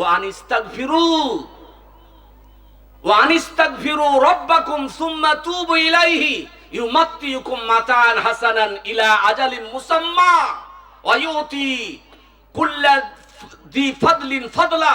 ও দুনিয়ার মানুষ, তুমি যদি অপরাধ করে ভালো, তাহলে তোমার রবের কাছে ক্ষমা চাও। তাহলে কি হবে? ক্ষমা চাওয়ার পরে তওবা করো। তওবা করলে কি হবে? ইউমাত্তিউকুম, তোমাদেরকে আল্লাহ জীবন উপকরণ দিবেন। কিমন জীবন উপকরণ? মাতান হাসানা, উত্তম জীবন উপকরণ, ইলা আজালিম মুসাম্মা, একটা নির্দিষ্ট সময় পর্যন্ত। এটা হাদিস শরীফের মধ্যে আসছে যে তোমার এই নির্দিষ্ট জীবন কোনটা? ইন্নাল্লাহা আযজা ওয়া জাল্লা লা ইয়াকবালু তাওবাতাল আবদি মা লাম ইউগারগির, বান্দা যত সময় পর্যন্ত মৃত্যুর গ্যারগেরি শুরু না হবে, তত সময় পর্যন্ত বান্দার তওবা আল্লাহ কবুল করবেন। তওবা নিয়ে একটা হাদিস আসছে, আল্লাহর কাছে নবী বললেন, ও আল্লাহ, আমার উম্মত তো পাপ করবে, অল্প সময় 60-70 বছর তাদের গড় আয়ু, পাপ করবে। আজরাইল আসলে ধরে নিলে তো পাপী লোকটা জাহান্নামে যাবে। আল্লাহ কোন সময় তওবা করলে তুমি মাফ করবা? ভাইরা আমার, বন্ধুগণ আমার, গভীর মনোযোগ, একটু হাদিসগুলো বলতেছি, কাটা কাটা কোরআন এবং হাদিস। ভাইরা আমার, আল্লাহ বললেন 1 বছর আগে যদি তওবা করে, আমি আল্লাহ তাআলা বান্দার তওবা কবুল করব। 1 বছর পরে, মরার 1 বছর পরে, মরার 1 বছর আগে তওবা করলো, 1 বছরের মধ্যে যদি আবার পাপ করে, তাহলে তো বান্দা গুনাহগার হবে। আল্লাহ বললেন 6 মাস আগে আল্লাহর নবী, আমার নবী, দয়ার নবী, রহমতের নবী বললেন, মাওলা গো, 6 মাস আগে তওবা কবুল করলেন, এখন যদি আবার পাপ করে গুনাহগার হবে, দোজখে যাবে। আল্লাহ একটু সময়টা কমানো যায় না? আল্লাহ বললেন 1 মাস আগে তওবা কবুল করব। আমার নবী বললেন, আল্লাহ বড় সময়, এই সময়ের মধ্যেও তো উম্মত আমার গুনাহ করবে, একটু সময় কমানো যায় না? আল্লাহ বলেন 1 সপ্তাহ টাইম দিলাম, 1 সপ্তাহ মরণের আগে তওবা করলে কবুল হবে, 1 সপ্তাহের মধ্যে আর কবুল হবে না। নবী আমার সিজদার মধ্যে পড়ে গেলেন, কান্দিয়ার দিকে বলেন, মাওলা রে, 1 সপ্তাহ আমার উম্মতের জন্য বড় টাইম, 1 সপ্তাহ বড় টাইম, আল্লাহ তুমি দয়া করে টাইম কমাও। আমার আল্লাহ ডাক দিয়ে বলেন, নবী গো, 1 দিন আগে, দিনের নবী সিজদার মধ্যেই কাঁদতেছেন আর আল্লাহরে বলতেছেন, আল্লাহ 1 দিন আগেও না। তখন আল্লাহ বললেন, যখন বান্দা মৃত্যুর গ্যারগিরি শুরু হবে, তার আগে যদি তওবা করে বান্দা, ওই বান্দার জীবনের সব গুনাহ আমি আল্লাহ মাফ করে দিতে চাই। তবে মরণ কোন সময় আমাদের হবে এটা কি আমরা জানি বাবা? কোন জানি? ইলা আজালিন মুসাম্মা অর্থ হলো মৃত্যু পর্যন্ত। আপনারা ভালো আছেন? বসেন, এখানে বসবেন। আল্লাহর দয়া কম না বেশি বাবা? কথা বলেন, আল্লাহর দয়া কম না বেশি? কার জন্যে? নূরুন নবী, নূরে মুজাসসাম, মরুর দুলাল, দুলালে আমিনা, শাফাতের কান্ডারি মুহাম্মাদুর রাসূলুল্লাহ সাল্লাল্লাহু আলাইহি ওয়াসাল্লাম। নবীজি কোন নবী? নবীর পাওয়ার কি? সুপ্রিম পাওয়ার। আল্লাহর কাছে যা চায় শুধু মনে মনে নিয়ত করে, শুধু মনে মনে চায়। আল্লাহ বলেন আমি তো মনের খবর জানি। কথা বলেন, জানি কিনা? আল্লাহ আপনার মনের খবর জানে না? জানে না? ও তোর চলাচলের উপর আল্লাহ রাখছেন করা নজর। তুই আল্লাহ রাখিস না খবর তার দুনিয়ায় থেকে, তোর খবর সে 16 আনাই রাখে। বলুন তোর খবর সে 16 আনাই। গোপনে, খুব গোপনে করলি রে চুরি, অথবা পরের পিঠে বসাইলি ছুরি। গোপনে, খুব গোপনে করলি রে চুরি, অথবা পরের পিঠে বসাইলি ছুরি। নাই তার কোন সাক্ষী, দেখে নাই কাক পক্ষী, আল্লাহ যে সব দেখে। তোর খবর সে 16 আনাই রাখে। বলুন তোর খবর সে 16 আনাই রাখে। ও তোর চলাচলের উপর আল্লাহ রাখছেন করা নজর। তুই আল্লাহ রাখিস না খবর তার দুনিয়ায় থেকে, তোর খবর সে 16 আনাই রাখে। গোপনে, খুব গোপনে করলি যত পাপ, জানে না কেউ জানে না, রইলি রে চুপচাপ। গোপনে, খুব গোপনে করলি যত পাপ, জানে না কেউ জানে না, রইলি রে চুপচাপ। দুনিয়ার কেউ না দেখুক আল্লাহ যে সব দেখে। বলেন না কেন? দুনিয়ার কেউ না দেখুক। কষ্ট হয়? আল্লাহ দেখে কি দেখে না? আলা ইয়ালামু মান খালাকা ওয়া হুয়াল লাতীফুল খবীর। সূরা মুলকের মধ্যে আল্লাহ বলেন, যে মাবুদ তোমারে সৃষ্টি করেছেন সেই মাবুদ কি তোমারে দেখেন না, জানেন না? অন্তরের যা পয়দা হয়, নিয়ত হয়, অন্তরে যে খাহেসাত তৈরি হয়, অন্তরে যে বুদ্ধি পাকান, এই বুদ্ধিটা তৈরি হওয়ার সঙ্গে সঙ্গেই আল্লাহ জানে কি জানে না? তবে গো একটা ভালো সংবাদ বলবো, অন্তরে খারাপ কথা উদয় হয়েছে, এমন তো অবস্থায় বান্দা খারাপ কাজটা করলো না, আমার আল্লাহ বলেন খারাপ কাজ করলে না তোমার কোনো গুনাহ নাই, তবে ভালো কিছু উদয় হয়েছে।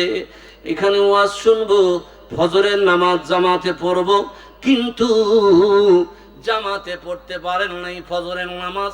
আমার আল্লাহ বলেন তুমি নিয়ত করে ঘুমাইছো ফজরের নামাজ জামাতে পড়বা, আমি আল্লাহ খুশি হয়ে তোমার ওই নিয়তের বাদৌলতে জামাতের সওয়াবটা তোমার আমলনামায় দিয়ে দিলাম। আর যদি রে জামাতি নামাজটা আদায় করতে পারো, কত গুণ সওয়াব দিব এটা আমি আল্লাহ ভালো জানি। ফেরেশতা দুইজনকে কান্দে আল্লাহ দিয়েছেন, কিরামান কাতিবিনা ইয়ালামুনা মা তাফআলুন, দুইজন সম্মানিত লেখককে আল্লাহ তাআলা কান্দে বসাই দিয়েছেন। মা ইয়ালফিদু বিল কওলিন লাদাইহি রাকিবুন আতীদ, বান্দার এমন কোন কাজ নাই যেগুলো ভিডিও করা হয় না। ভিডিও আছে না নাই? মোবাইলের ভিডিও আর আল্লাহর ফেরেশতার ভিডিওর মধ্যে পার্থক্য আছে না নাই? আল্লাহর ফেরেশতাদের ভিডিও এই দুনিয়ার মোবাইলের চাইতে পাওয়ার কম। কথা কন, কম না বেশি? কিন্তু আমাদের মনে তো এটা উদয় হয় না। কি সিসি ক্যামেরা আছে এক বাড়িতে, ওই বাড়ি যাওয়ার সময় আপনি কেমন করে বাড়িতে ঢোকেন জড়সড় হয়া, কিন্তু আপনার কান্দির মধ্যে সিসি ক্যামেরা দুইটা সেট করে দিয়েছেন কে? প্রতিটা মুহূর্ত একদম আপনার সিসিটিভির মতো ক্যামেরার মতো রেকর্ড হয়ে যাচ্ছে। আপনি যা বলেন তাই ক্যামেরায় রেকর্ড হয়। আমার আল্লাহ বলেন, বান্দারে ক্যামেরায় যেহেতু রেকর্ড হয়, ইকরা কিতাবাকা কাফা বিনাফসিকা আল-ইয়াওমা আলাইকা হাসিবা, আজ তোমার ওই ভিডিওটা তুমি পড়ো। আল-ইয়াওমা নাখতিমু আলা আফওয়াহিহিম ওয়া তুকাল্লিমুনা আইদিহিম ওয়া তাশহাদু আরজুলুহুম বিমা কানু ইয়াকসিবুন। আয়াতগুলো আপনাদের যাদের জানা আছে তারা বুঝতেছেন। আল-ইয়াওমা আজকের এই দিনই, নাখতিমু খতম করে দেওয়া হবে, আফওয়াহিহিম মুখ, ওয়া তুকাল্লিমুনা আইদিহিম তোমাদের হাত কথা বলবে, ওয়া তাশহাদু আরজুলুহুম তোমাদের পা সাক্ষ্য দিবে, বিমা কানু ইয়াকসিবুন তা তুমি অর্জন করেছো। শুধু পাও না, শুধু হাত না, শুধু মুখ বন্ধ না, আপনি যেই জায়গায় অপরাধ করেছেন ওই জায়গাটার সাক্ষ্য দিবে। নাম্বার 1, যে রাস্তা দিয়ে হেঁটে গেছেন রাস্তাটার সাক্ষ্য দিবে। নাম্বার 2, নাম্বার 3 হাত সাক্ষ্য দিবে। নাম্বার 4 পা সাক্ষ্য দিবে। নাম্বার 5 চোখ সাক্ষ্য দিবে। নাম্বার 6, নাম্বার 7 কান সাক্ষ্য দিবে। নাম্বার 8 সারা শরীরের চামড়াগুলো আপনার বিরুদ্ধে সাক্ষ্য দিবে। কার জন্য এত কসমেটিক্স? সুন্দরী নারী, কিসের জন্য এত কসমেটিক্স ব্যবহার করো?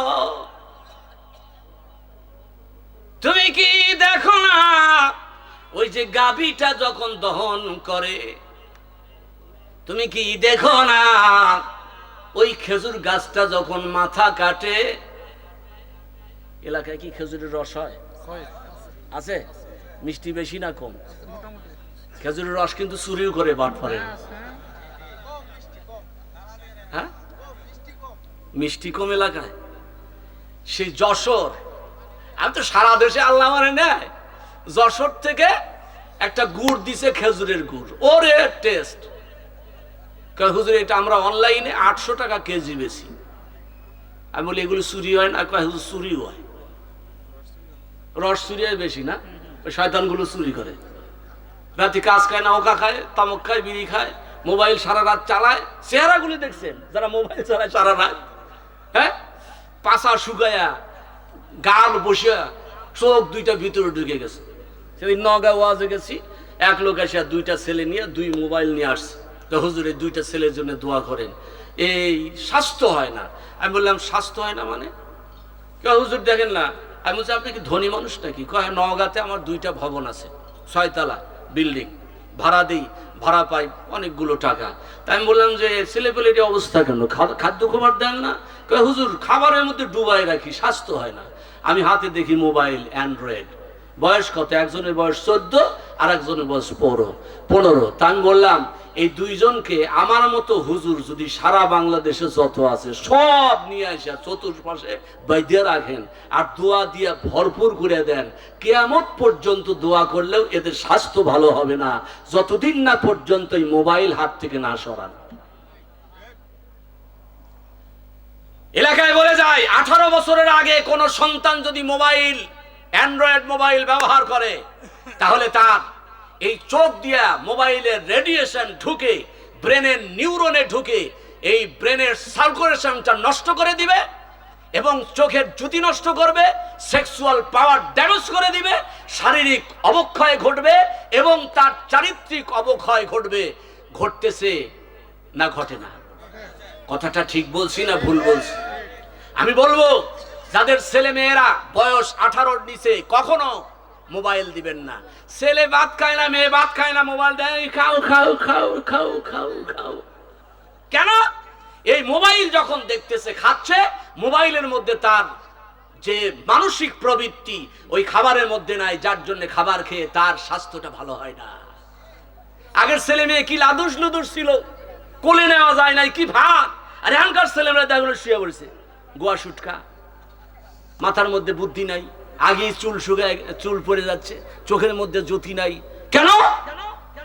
এই যে মুরব্বীরা আগে দৌড় দিয়ে চলে গেছে 3-4 মাইল, রাত 12টা হলে বউ বাড়ি নাই, দরজা বন্ধ করে চাবি দিয়া শ্বশুর বাড়ি পালায় দৌড়াইছে, বাপ জানে না মা জানে না। রাস্তায় মাঝখানে নদী, একটা গামছা নিয়ে গেছে, গামছা পরে ওপার যায়, গামছা তাড়াতাড়ি খুলে শ্বশুর বাড়ি গেছে। আর এখনকার যুবকেরা ড্যামেজ, বউ থাকে না। কেন থাকে না? মোবাইলের পিছনে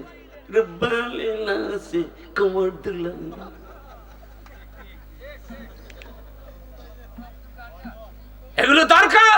ছেলে মেয়েদেরকে সতর্কতার সাথে মানুষ করুন। যদি ছেলে মেয়েদেরকে 18 বছর আগে মোবাইল দেন, আমি বলে গেলাম ওই ছেলে কখনো ভালো রেজাল্ট করতে পারবে না। আমার সার্টিফিকেট দেখেন, আমার অল ওভার ফার্স্ট ক্লাস। আমি পিএইচডিতে ভর্তি হয়েছি, সারা বিশ্ববিদ্যালয়ে 450 জন পরীক্ষা দিয়েছিল, আমি ফার্স্ট হয়েছিলাম। দেখেন পিএইচডিতে আমার যে এত বড় মোটা বই লেখা আছে, লেখা বইয়ের মধ্যে রোল নম্বর 1। আমি এত কষ্ট করি কেন? এত কষ্ট করি এজন্যে যে আখেরাতে যদি আমি একটু ভালো কিছু পাই। আজকের ওয়াজ শুনে কোন ছাত্র ভাই যদি বেশি বেশি আস্তাগফিরুল্লাহ পড়েন, তাহলে মোবাইল বাদ দিয়া আস্তাগফিরুল্লাহ শুরু করেন, তওবা পড়া শুরু করেন। তওবা যে যত বেশি করে তার জীবনে গুনাহ ঝরে যায়, আর যার জীবনে যত গুনাহ ঝরে যায় তার ব্রেন তত শার্প হয়, ব্রেনের মধ্যে স্মৃতি শক্তি বাড়ে, আল্লাহ তাআলা লেখাপড়ার মধ্যে বরকত দিয়ে দেয়। লেখাপড়া হয় না, পড়াশোনা নাই। আগে একটা ছেলে মেট্রিক পাস করলে ফ্লুয়েন্সি ছিল ইংরেজিতে, he have gathered the fluency in English, but এখনকার ছেলেরা এমএ পাস করেও ভালো ইংরেজি বলতে পারে না, হ্যাঁ, বাংলাই পড়তে পারে না। কোন যুগ আসলো বলেন? আপনারা হয়তো আমাকে অন্যভাবে বলতে পারেন যে আমি দলের কথা বলতেছি, আমি কোনো দল নিয়ে আসি না, কোনো জায়গা না, কখনো আমি দলের ওয়াজ করি না। কিন্তু আমি বিনীত অনুরোধ করি, যুবক ভাইয়েরা, তোমরা ওস্তাদের খেদমত করো। আজ শিক্ষকদের, ওস্তাদদের খেদমতটা ব্যাহত হচ্ছে কিনা বলেন? ব্যাহত হচ্ছে কিনা? এতে তোমার ভাগ্যটা নষ্ট হয়ে যাবে।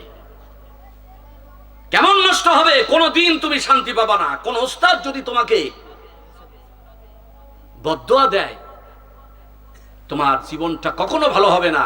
ভালো ছাত্র ওস্তাদের সাথে বেয়াদবি করে জীবন বরবাদ হয়ে গেছে, খারাপ ছাত্র ওস্তাদের দোয়া নিয়ে জীবনে শান্তি পাইছে। ওস্তাদের সাথে বেয়াদবি করো না, বাবা মায়ের সাথে বেয়াদবি করো না, ভাই বোনের সাথে আদব কায়দা নিয়ে চলো, মুরব্বির সম্মান করো, তাহলে রসুলের হাদিস মানা হবে। রসুলের হাদিস যদি তুমি মানতে পারো, তোমার জীবনে শান্তি হবে। আমাদের হলো কি আজকে কি হচ্ছে? আমি বিনীত অনুরোধ করি, সম্মান আর ইজ্জত এটা ধরে রাখেন। পারস্পরিক প্রেম, ভালোবাসা, মায়া, দয়া ছাড়া আল্লাহর রহমত নাজিল হবে না। তবে কয়টা আমলের কথা বলি।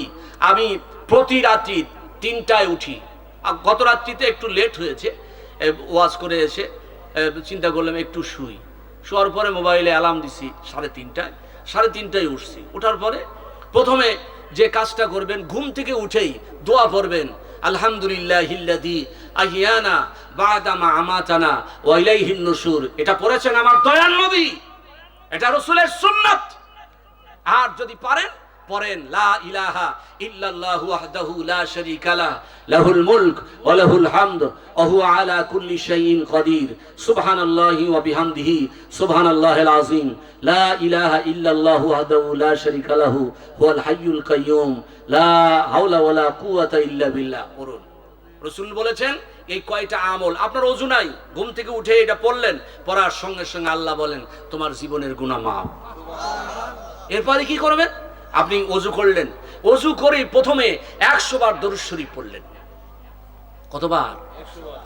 আল্লাহ তাআলা ডাক দিয়ে বলেন, ফেরেশতারা দেখো তো দুনিয়ায় এই গভীর রজনীতে কে কে আমল করে। আল্লাহর ফেরেশতা বলেন, আল্লাহ ওই বিটগড় মধ্য পশ্চিম পাড়া কত মানুষ ইবাদত বন্দিগির মধ্যে মোনাজাতের হাত তুলে রাজত্ব চায়, ধন চায়, দৌলত চায়, ছেলে চায়, মেয়ে চায়, চাকরি চায়, বাকরি চায়, আর কে কয় ও আল্লাহ ওই যে এলাকায় ওই মসজিদের মধ্যে দেখি একজন বসে বসে রসুলের দরুদ শরীফ পড়ে। ঘুরে দেখো বাংলাদেশের ঢাকায়, কয় আল্লাহ ঢাকায় কিছু লোক তোমার কাছে মোনাজাত করে। আমার আল্লাহ ডাক দিয়ে বলেন ফেরেশতারা রে, ফেরেশতারা রে, যত লোক দোয়া করতেছে সব দোয়াগুলো এক জায়গায় রাখো, আর আমার নবীর জন্য যে বান্দাটা দরুদ শরীফ পড়ে এইটা আলাদা রাখো। বান্দা যে দরুদ পড়ে এই বান্দার জন্য আমি আল্লাহ বেশি খুশি হয়ে গেলাম।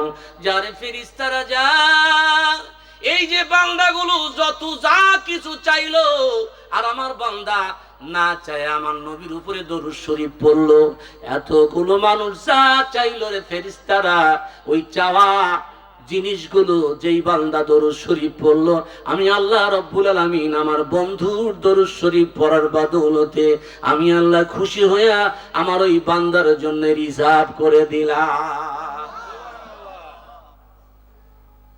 100 বার দরুদ শরীফ পড়ি, এরপরে 100 বার পড়ি আস্তাগফিরুল্লাহ। বুখারী শরীফের 6307 নম্বর হাদিস। আমি বলেছি মুসলিম শরীফের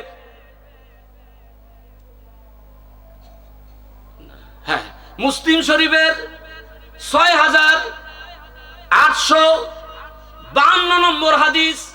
কোন বান্দা যদি রাত্রিতে তওবা করে ইস্তিগফার পড়ে 100 বার তাহলে বান্দার যত বড় গুনাহ হয় সব গুনাহ খাতা আল্লাহ রাব্বুল আলামিন নিজের ইচ্ছায় মাফ করে দেন। তাহলে প্রথমবার গেল দরুদ শরীফ, দ্বিতীয়বার গেল আস্তাগফিরুল্লাহ। আস্তাগফিরুল্লাহাল আযীম আল্লাযী লা ইলাহা ইল্লা হুয়াল হাইয়ুল কাইয়্যুম পড়বেন।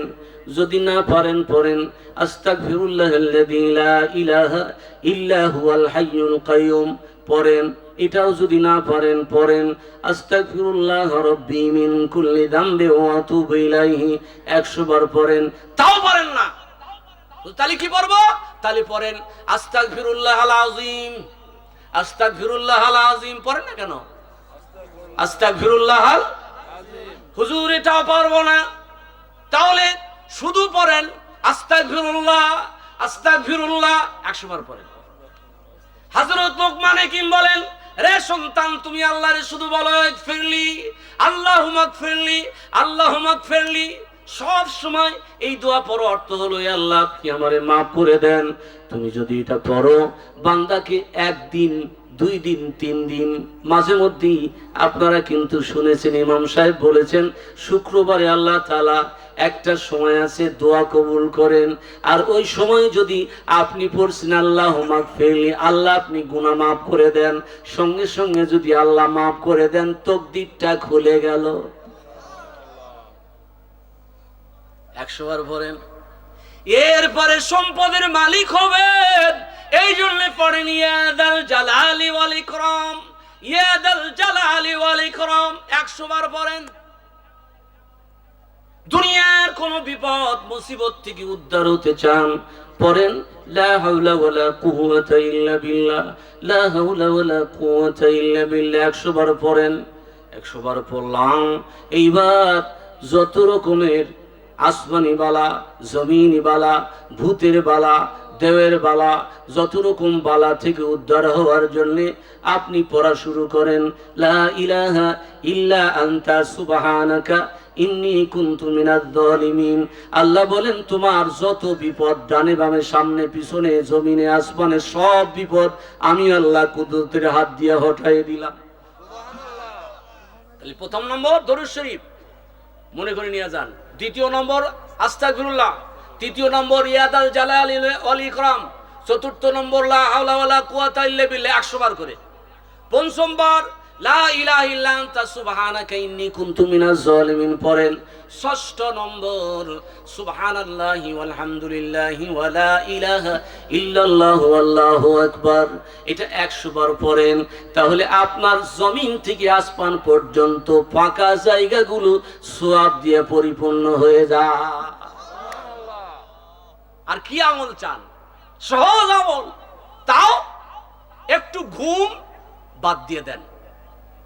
প্রতি রাত এভাবে পড়া শুরু করেছি, কই কোনো বিপদ তো আমারে ধরতে পারলো না, অভাব তো আমারে ধরতে পারলো না, কোনো মুসিবত তো ধরতে পারলো না। কত বক্তার ওয়াজে গেলে মাইক কেড়ে নেয়, আর আমি কত জায়গায় গিয়া ধমকাই, সভাপতিরে ধাক্কা মারি, কয় হুজুর ভালো লাগে। কারণ আমল থাকতে হয়। হুজুর 17 বছর হলো সন্তান হয় না, আপনার কার্ড দুইয়া দুইয়া খায় আমার ছেলে হইছে, এই জন্য এত আপেল নিয়ে আসছি, আঙ্গুর নিয়ে আসছি, আমি বসছি এতিমখানায় দিয়ে দেন। ভাইরা আমার, আদবে আউলিয়া বেয়াদবে শয়তান। আদব যার আছে সে আউলিয়া হবে, আমলে আউলিয়া বেয়াদবে শয়তান। আমি এসে এখানে বসছি, তাতে কি আমার সম্মান গেছে? আদব নাই যার, সম্মান নাই তার, আপনারা দেখে ভয় পেয়ে সালাম দিবে, কিন্তু বাইরে যা বলবে শালা খারাপ, এভাবেই বলবে। আমি হয়তো আমার স্ল্যাং ল্যাঙ্গুয়েজ ইউজ করলাম, এভাবেই বলবে। সামনে বলবে সালাম আলাইকুম, বাইরে যাই ওই ল্যাঙ্গুয়েজ ব্যবহার করে বলবে খারাপ।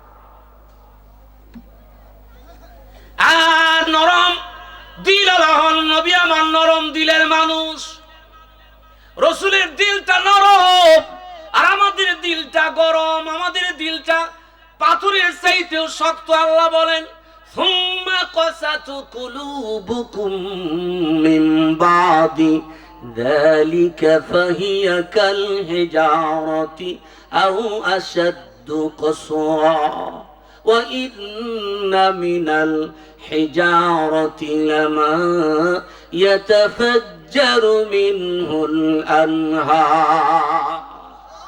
একটু ভালো করে বলেন না সুবহানাল্লাহ। আমি অনুবাদটা করি, শুনুন। সুম্মা কাসাত কুলুবুকুম মিন বাদি, তোমাদের অন্তরটা এরপরে শক্ত হয়ে গেল। ফাহিয়া কাল হিজারাত, সেটা যেন পাহাড় পাথরের মতো। পাথর শক্ত না নরম? ইটের চাইতে পাথর নরম। কথা বল না কেন? ইট শক্ত না পাথর শক্ত? আল্লাহ পাথরের কথা বলেন, সুম্মা কাসাত কুলুবুকুম, তোমাদের অন্তর শক্ত হয়ে গেল।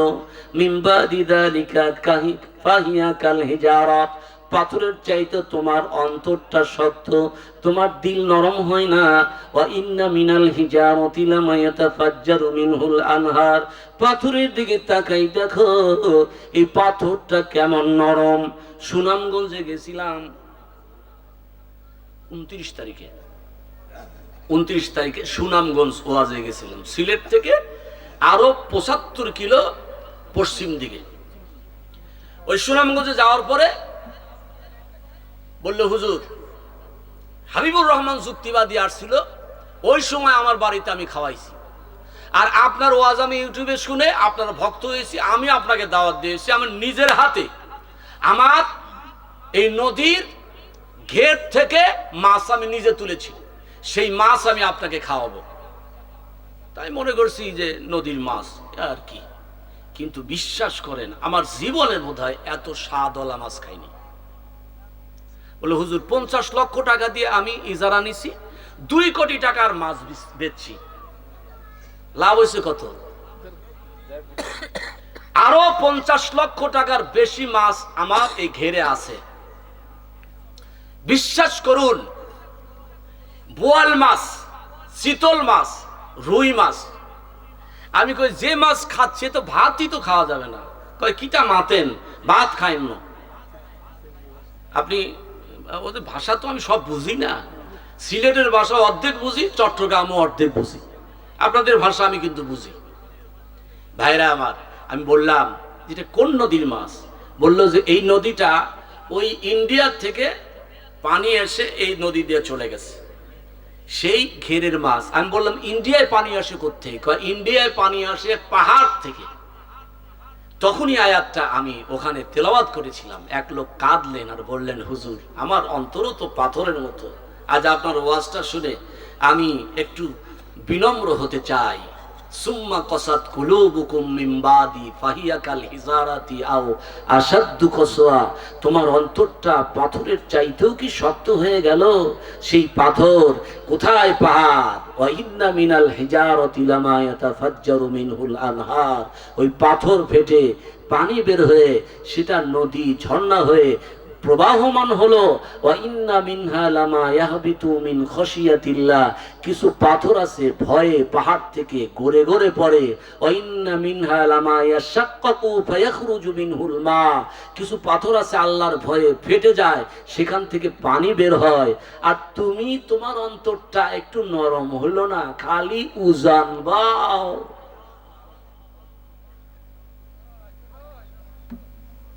এত উজান কেন বাও? তোমার শরীরের মুখের কাছে দাঁড়ালি তোমার দুর্গন্ধ। তোমার নাভিতে একটু হাত দিয়ে দেখো কি দুর্গন্ধ। বগল তলতে একটু হাত বের করে দেখো কি দুর্গন্ধ। পেশাবে কি দুর্গন্ধ, পায়খানায় কি দুর্গন্ধ। আর আমার নবীর সাথে তুমি তুলনা করো। আমার রসুলের পেশাব সুঘ্রাণ, থুতু সুঘ্রাণ, পায়খানা সুঘ্রাণ, ঘাম সুঘ্রাণ, চোখের সুঘ্রাণ। আমার নবীর মতো তুমি হতে চাও? আমার নবীর মতো পৃথিবীর কোন নবীও না, মানুষও না। আমার নবী আল্লাহর পয়গম্বর, দুজাহানে রহমতের নবী, নবীদের নবী, বিশ্ব সভার স্থায়ী সভাপতি, নূরে মুজাসসাম, শাফায়াতের কান্ডারি মুহাম্মদুর রাসূলুল্লাহ। বুঝে থাকলে বলুন আল্লাহু আকবার।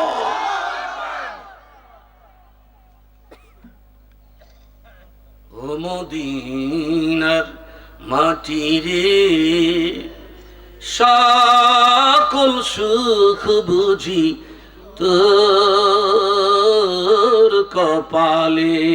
ও মদিনার সকল সুখ বুঝি তোর।